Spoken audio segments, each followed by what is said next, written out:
Hello दोस्तों, आप सभी का आपके अपने YouTube चैनल आरके दीवान क्लासेस में स्वागत है।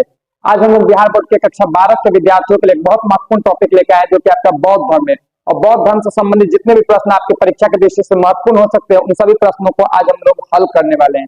तो बिना देर करते हुए चलिए हम लोग वीडियोस को स्टार्ट करेंगे और सभी बच्चे अंत तक पूरे वीडियोस को बिना स्किप किए हुए देखेंगे। चलिए हम लोग क्लासेस को स्टार्ट करते हैं। सबसे पहला प्रश्न बाबू आप देख सकते हैं हमारे यहाँ पे दिया है, निम्न में से कौन गौतम बुद्ध के शिष्य थे?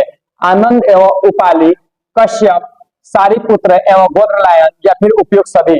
तो जो गौतम बुद्ध के जो शिष्य थे बाबू, वो आनंद भी थे, उपाली भी थे, कश्यप भी थे, सारिपुत्र भी थे और गोदरलायन भी थे। इसलिए इसका आंसर क्या हो जाएगा बाबू? इसका आंसर हो जाएगा उपयुक्त सभी। इसका आंसर ऑप्शन नंबर डी हो जाएगा। ठीक है, तो इसको आप लोग याद कर लीजिएगा कि जो गौतम बुद्ध थे उनके शिष्य आनंद थे, उपाली थे, कश्यप थे, सारिपुत्र थे और गोदरलायन थे। चलिए नेक्स्ट प्रश्न की ओर चलते हैं। अगला प्रश्न है आपके, किसके शासन काल में बौद्ध धर्म का विभाजन हीनयान और महायान संप्रदाय में हुआ था? तो ऑप्शन दिया अशोक, कनिष्क, हर्षवर्धन या धर्मपाल। तो याद करेंगे कि बौद्ध धर्म का जो विभाजन हुआ था वो कनिष्क के शासन काल में हुआ था और कनिष्क के शासन काल में ही चौथी बौद्ध संगीति का आयोजन हुआ था। चौथी बौद्ध संगीति का आयोजन हुआ था और जो चौथी बौद्ध संगीति का आयोजन हुआ था ये कहाँ हुआ था बाबू? तो ये कश्मीर में हुआ था। कश्मीर में कुंडलवन, कश्मीर में कुंडलवन अर्थात हम लोग श्रीनगर भी कह सकते हैं। ठीक है, श्रीनगर। ठीक, और यहाँ से हम लोग बात करेंगे तो ये कब हुई थी? तो यहाँ से हम लोग बोल सकते हैं प्रथम शताब्दी ईस्वी, प्रथम शताब्दी ईस्वी में हुई थी, प्रथम शताब्दी ईस्वी में। ठीक, और सम्राट कौन थे उस समय? शासक कौन थे बाबू? तब कनिष्क थे। ठीक है, तो अगले नेक्स्ट प्रश्न की ओर चलते हैं। नेक्स्ट प्रश्न हमारा दिया है, गौतम बुद्ध के गृह त्याग की घटना को बौद्ध ग्रंथ में क्या कहा गया है? महाभिनिष्क्रमण, धर्मचक्र परिवर्तन, संबोधि या महापरिनिर्वाण। तो सबसे पहले हम लोग जानते हैं कि जो गौतम बुद्ध थे इनका विवाह 16 वर्ष की आयु में कर दी गई थी। गौतम बुद्ध का जो विवाह था उनका विवाह 16 वर्ष की आयु में कर दी गई थी और इनका विवाह जो करने के पश्चात 29 वर्ष की आयु में इन्होंने गृह त्याग किया। क्या किया बाबू? तो गृह त्याग किया। ठीक है, और गृह त्याग किया और इस गृह त्याग की जो घटना थी, इस घटना को हम लोग क्या बोलते हैं? महाभिनिष्क्रमण। क्या बोलते हैं? महाभिनिष्क्रमण। चलिए नेक्स्ट क्वेश्चन की ओर बढ़ते हैं। नेक्स्ट क्वेश्चन हमारा दिया है, गौतम बुद्ध ने बौद्ध संघ की स्थापना कहाँ की थी? बनारस में, सारनाथ में, राजगृह में या चंपा में? तो गौतम बुद्ध ने जो बौद्ध संघ की जो स्थापना की थी वो कहाँ की थी बाबू? तो सारनाथ में की थी, जहां पे इन्होंने अपना प्रथम उपदेश दिया था। प्रथम उपदेश दिया था अपना सारनाथ में। और किस भाषा में बाबू दिए थे? तो पाली भाषा में। किस भाषा में दिए थे? पाली भाषा में। नेक्स्ट क्वेश्चन की ओर बढ़ते हैं।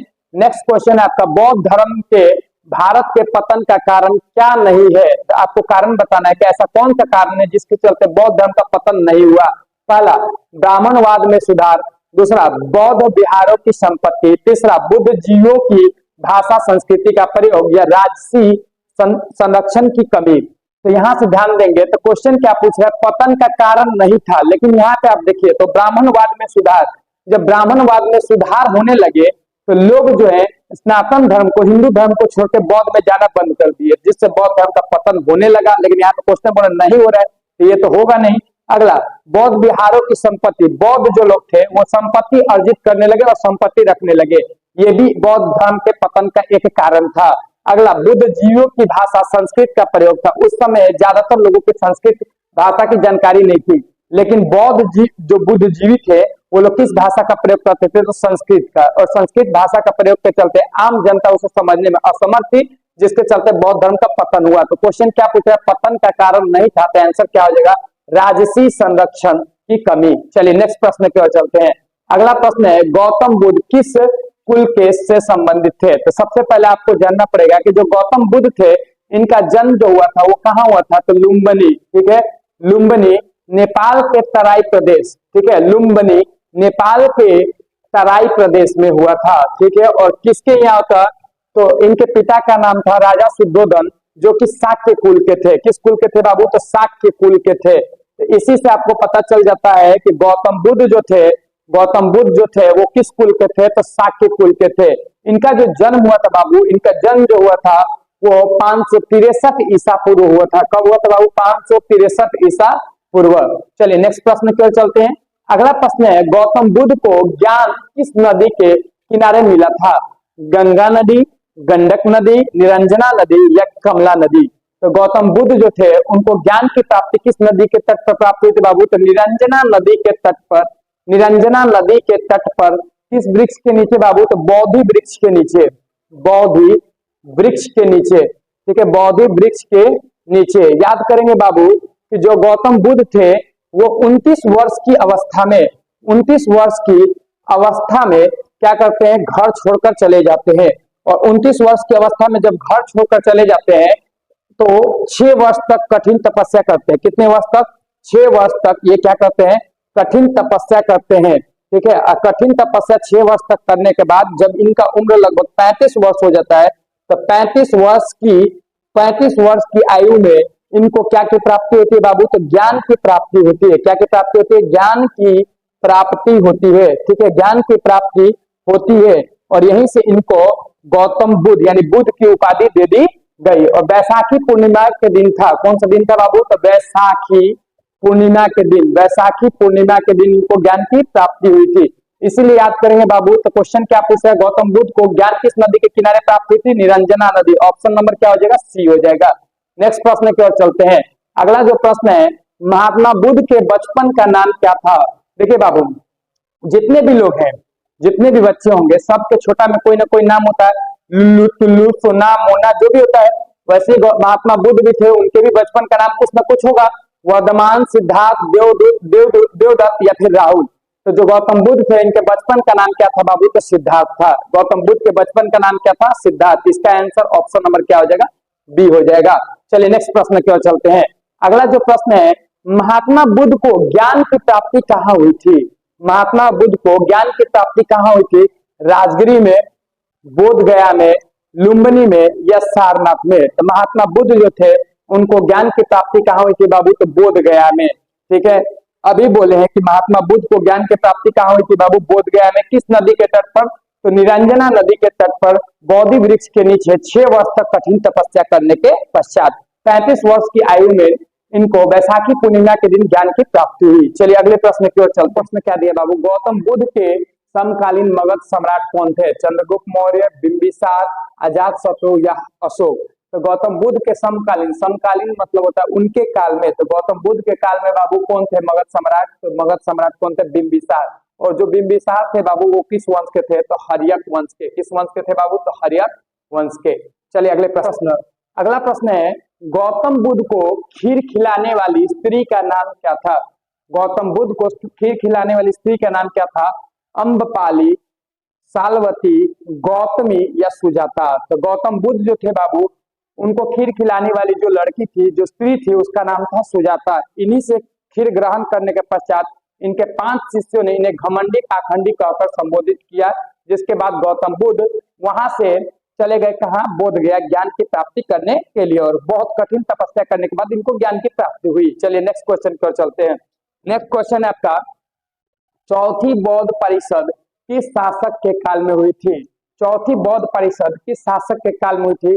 अशोक, कालाशोक, अजातशत्रु या कनिष्क? सभी लोग कमेंट करके बता सकते हैं। आप लोग इसको आप लोग कमेंट में बताइएगा। तब तक हम देखते हैं चौथी बौद्ध परिषद किस शासक के शासन काल में हुई थी। तो याद कर लेंगे चौथी, इसके लिए एक ट्रिक होता है, अक्का अक, अक्का अक। तो अ से हो जाएगा बाबू आपका अजातशत्रु, अजातशत्रु। का से हो जाएगा कालाशोक, का से हो जाएगा कालाशोक। और अ से हो जाएगा आपका अशोक। और क से हो जाएगा आपका कनिष्क। ये चारों एक ट्रिक है। ये पहली बौद्ध संगीति, ये दूसरी, ये तीसरी और ये चौथी बौद्ध संगीति का आयोजन। तो क्वेश्चन हमसे पूछा है चौथी बौद्ध परिषद किस शासक के काल में हुई थी? तो चौथी कौन थे बाबू? कनिष्क थे। कौन थे? कनिष्क थे। चलिए अगले प्रश्न की ओर चलते हैं। अगला प्रश्न है, प्रथम बौद्ध संगीति का आयोजन कहाँ हुआ था?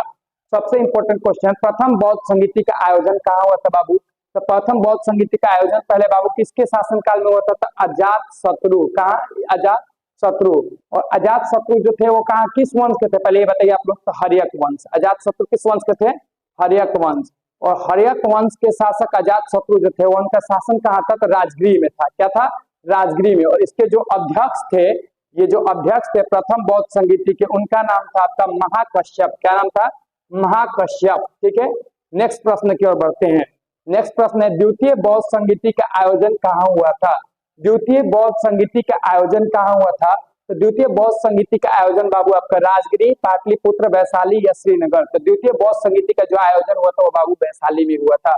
और इस समय शासक कौन थे बाबू? तो अभी हम बोले अ का अक यानी क से हो जाएगा आपका काला शोक। क्या हो जाएगा? काला शोक। क्या हो जाएगा? काला शोक। चलिए नेक्स्ट क्वेश्चन की ओर चलते हैं। अगला क्वेश्चन है तीसरी बौद्ध संगीति का आयोजन कहाँ हुआ था? तो राजगिरी, पाटलिपुत्र, वैशाली या श्रीनगर। ठीक है, तो तीसरी बौद्ध संगीति का आयोजन बाबू कहाँ हुआ था? तो पाटलिपुत्रा में हुआ था। तीसरी बौद्ध संगीति का आयोजन कहाँ हुआ था? पाटलिपुत्रा में। और किसके शासन काल में हुआ था बाबू? तो ये अशोक के शासन काल में हुआ था। किसके शासन काल में हुआ था? अशोक के शासन काल में हुआ था, सम्राट अशोक। अगले प्रश्न की ओर चलते हैं। अगला प्रश्न है चतुर्थ बौद्ध संगीति का आयोजन कहाँ हुआ था? अभी पीछे हम लोग इस प्रश्न को कर चुके हैं। चतुर्थ बौद्ध संगीति का आयोजन कहाँ हुआ है बाबू? तो आप लोग बता सकते हैं श्रीनगर। अभी हम थोड़ा देर पहले कश्मीर श्रीनगर बताएं और कनिष्क के बारे में बताएं। ठीक है, अगले प्रश्न पे चलते हैं।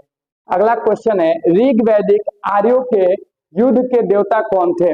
ऋग वैदिक काल जब चल रही थी तो ऋग वैदिक काल आप लोग को याद होगा 1500 ईसा पूर्व से लेकर 1000 ईसा पूर्व के बीच के काल को हम लोग बोलते हैं ऋग वैदिक काल। और ऋग वैदिक काल में जो आर्य थे उनके युद्ध के देवता कौन थे बाबू? तो इंद्र थे। कौन थे? इंद्र। आर्यों के युद्ध के देवता कौन थे? इंद्र। चलिए नेक्स्ट प्रश्न की ओर बढ़ते हैं। नेक्स्ट क्वेश्चन दिया है ऋग वेद में वर्णित दशराग्य युद्ध किस नदी के किनारे हुआ था? ऋग्वेद जिसको भारत का सबसे प्राचीन वेद बोलते हैं। भारत का क्या बोलते हैं? भारत का सबसे प्राचीन वेद। ठीक है, भारत का सबसे प्राचीन वेद क्या हो जाएगा बाबू? तो ऋग्वेद। ठीक है, और वेदों की संख्या कुल कितनी है? तो 4। ऋग्वेद, अथर्ववेद, सामवेद, यजुर्वेद। ठीक है, और चारों वेद में से सबसे प्राचीन वेद कौन सा है? तो ऋग्वेद। क्वेश्चन बोल रहा है कि ऋग्वेद में वर्णित दशराग्य युद्ध जो था किस नदी के किनारे हुआ था? तो यहाँ पे ऑप्शन दिया है दृष्टि नदी के किनारे, शतुद्री नदी के किनारे, या पुरुषनी नदी के किनारे, या आश्विनी नदी के किनारे। ठीक है, तो इसका सही आंसर क्या हो जाएगा बाबू? पुरुषनी नदी के किनारे। किस नदी के किनारे? पुरुषनी नदी के किनारे। इसका आंसर ऑप्शन नंबर क्या हो जाएगा? सी हो जाएगा।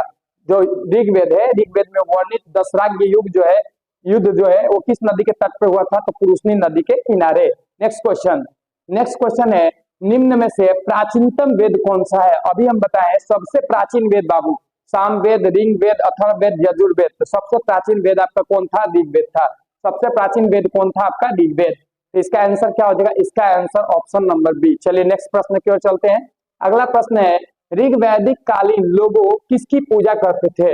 यानी ऋग वैदिक काल के जो लोग थे वो किस देवता की या किसकी पूजा करते थे? विष्णु की, प्रकृति की, लक्ष्मी की या शिव की? तो यहाँ से ध्यान देंगे जो ऋग वैदिक काल के लोग थे बाबू वो मुख्य रूप से प्रकृति की पूजा करते थे। किसकी पूजा करते थे बाबू? प्रकृति की। इसका आंसर ऑप्शन नंबर क्या हो जाएगा? तो बी हो जाएगा। चलिए नेक्स्ट क्वेश्चन की ओर बढ़ते हैं। नेक्स्ट क्वेश्चन है ऋग्वैदिक समाज कैसा था? पितृसत्तात्मक या मातृसत्तात्मक या पत्नी प्रधान या फिर इनमें से कोई नहीं? तो जो ऋग्वैदिक समाज थी बाबू वो पितृसत्तात्मक थी। पितृसत्तात्मक होने के बावजूद भी यहाँ महिलाओं को समाज में, ठीक है, एक विशेष अधिकार दिया जाता था। यानी एक समाज में समानता का अधिकार था। कौन सा अधिकार था? समानता का अधिकार था। ठीक है, और यहाँ पे महिला अपने पति के साथ क्या करती थी? तो अनुष्ठानों में भाग ले सकती थी और इसमें महिलाओं का सबसे अधिक सम्मान किया जाता था। ये भले सत्ता जो थी पितृसत्तात्मक थी लेकिन महिलाओं का सम्मान सबसे अधिक किया जाता था। चलिए नेक्स्ट प्रश्न की ओर बढ़ते हैं। वेद का अर्थ क्या होता है बाबू? वेद का अर्थ क्या होता है? अभी हमने बताया वेद 4 होते हैं। तो वेद का अर्थ क्या होता है? ज्ञान, कर्म, पूजा या सुनना। तो वेद का जो सही अर्थ होता है वो ज्ञान होता है। वेद का जो सही अर्थ होता है वो क्या होता है बाबू? तो ज्ञान होता है। इसका आंसर ऑप्शन नंबर क्या हो जाएगा? ए हो जाएगा। चलिए अगले प्रश्न की ओर चलते हैं। अगला प्रश्न है ऋग्वेद के पुरुष सूक्त, ठीक है, मने सर्वप्रथम किस वर्ण का उल्लेख किया गया है? ऋग्वेद के जो पुरुष सूक्त है, पुरुष सूक्त यानी 10वें मंडल में, ठीक है, 10वें मंडल में, कौन से मंडल में? 10वें मंडल में, उसमें किस वर्ण का उल्लेख किया गया है? तो ब्राह्मण, क्षत्रिय, वैश्य या शूद्र। तो ऋग्वेद के जो 10वां मंडल है उसके पुरुष सूक्त में शूद्रों का वर्णन किया गया है। किसका वर्णन किया गया? शूद्रों का। तो इसका आंसर ऑप्शन नंबर क्या हो जाएगा? डी हो जाएगा। चलिए नेक्स्ट क्वेश्चन की ओर बढ़ते हैं। नेक्स्ट क्वेश्चन है, ऋग्वेद में मंडलों की संख्या कितनी है? अभी हमने बताया कि जो ऋग्वेद है उसमें मंडलों की संख्या कितनी है बाबू? तो 10 है। ऋग्वेद में मंडलों की संख्या कितनी है? 10। बाकी विकल्प को देखने की जरूरत ही नहीं, बहुत इजी क्वेश्चन है। ठीक, अगले प्रश्न की ओर चलते हैं। आज का लास्ट क्वेश्चन ये रहेगा आपका, जैनियों के प्रथम तीर्थंकर थे, ठीक है, तो पार्श्वनाथ, ऋषभदेव या अनितनाथ या फिर परम प्रभु। तो जैनियों के प्रथम तीर्थंकर कौन थे? तो आपसे ऑप्शन दिया है पार्श्वनाथ, ऋषभदेव, अतिथनाथ या परम प्रभु। तो याद कर लेंगे बाबू, ऋषभदेव। कौन थे? ऋषभदेव। इसका आंसर ऑप्शन नंबर बी हो जाएगा। ठीक है, तो जैन धर्म के 23वें तीर्थंकर तो आपको याद होगा, जैन धर्म के 23वें तीर्थंकर थे आपके पार्श्वनाथ। 23वें तीर्थंकर कौन थे? पार्श्वनाथ। यही क्वेश्चन कभी पूछ देता है, जैन धर्म का वास्तविक संस्थापक कौन था? तो वास्तविक संस्थापक हम लोग लेके चल देते हैं, ठीक है, आपका ऋषभदेव। ठीक है, वास्तविक संस्थापक ऋषभदेव या कभी कभी महावीर भी दे देता है, लेकिन इसमें डाउट नहीं रखेंगे आप लोग, याद कर लेंगे जो महावीर थे बाबू वो 24वें तीर्थंकर थे। महावीर कौन थे? 24वें तीर्थंकर थे, जिन्होंने जैन धर्म को बढ़ाने में योगदान दिया। जिस प्रकार आपने देखा कि बौद्ध धर्म जो है दो शाखाएं में बढ़ गई, हीनयान और महायान, वैसे ही बौद्ध धर्म भी, सॉरी, जो बौद्ध धर्म था वो दो भागों में बढ़ गई। कौन कौन से? हीनयान और महायान। वैसे ही जैन धर्म भी दो शाखाओं में बढ़ गई। कौन कौन सा? तो पहला जो शाखा था उसका नाम था आपका श्वेतांबर, और दूसरा शाखा का नाम पड़ गया आपका दिगंबर। ठीक है, दिगंबर। श्वेतांबर जो होते थे बाबू वो श्वेत वस्त्र पहनते थे, श्वेत वस्त्र पहनते थे, ये उत्तर भारत में रहते थे। और दिगंबर जो थे बाबू वो नग्न अवस्था में रहते थे, यानी कोई भी वस्त्र धारण नहीं करते थे, और ये दक्षिण भारत में चले गए, दक्षिण भारत में चले गए। तो आज के हम लोग का वीडियो इतना ही पे क्या हो जाता है, खत्म हो जाता है। तो आज इतना ही पे क्लासेस को खत्म करते हैं, मिलते हैं अगले बार एक नए टॉपिक के साथ। इतना देखने के लिए बहुत अच्छा, राधे राधे, जय हिंद सभी को, मिलते हैं नेक्स्ट वीडियो में।